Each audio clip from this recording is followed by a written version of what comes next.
ಓಂ ಓಂ ನಮೋ ಬ್ರಹ್ಮಾದಿಭ್ಯೋ ಬ್ರಹ್ಮವಿದ್ಯಾಸಂಪದಾ ಚ ಕರ್ತೃಭ್ಯೋ ಋಷಿಭ್ಯೋ ನಮೋ ಮಹದ್ಭ್ಯೋ ನಮೋ ಗುರುಭ್ಯಃ ಸರ್ವೋಪಪ್ಲವರಹಿತಃ ಪ್ರಜ್ಞಾನಘನಃ ಪ್ರತ್ಯಗರ್ಥೋ ಬ್ರಹ್ಮೈವಾಹಮಸ್ಮಿ. ಪುನರಪಿ ಪ್ರಕಾರಾಂತರೇಣ ಬ್ರಹ್ಮತತ್ವನಿರ್ಧಾರಣಾರ್ಥೋಯಮಾರಂಭಃ ದುರ್ವಿಜ್ಞೇಯತ್ವಾತ್ ಬ್ರಹ್ಮಣಃ.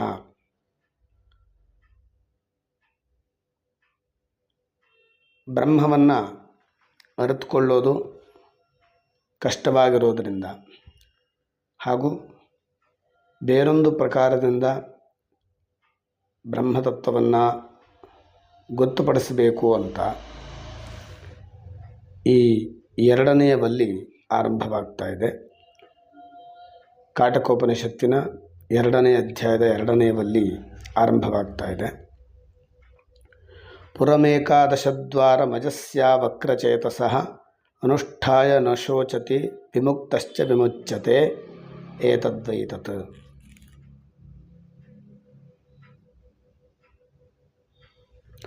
ಹನ್ನೊಂದು ಬಾಗಿಲಿನ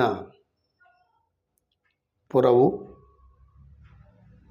ಅಜನು ವಕ್ರವಲ್ಲದ ಚೇತಸ್ಸುಳ್ಳವನು ಆದಂತಹ ಆತ್ಮನದು. ಇದನ್ನು ಅನುಷ್ಠಾನ ಮಾಡಿದರೆ ಶೋಕಿಸೋದಿಲ್ಲ, ವಿಮುಕ್ತನಾಗ್ತಾನೆ. ಈ ಯಾವ ತತ್ವ ಇದೆಯೋ ಅದೇ ಅದು ಅಂತ ಈ ಮಂತ್ರ ಹೇಳ್ತಾ ಇದೆ.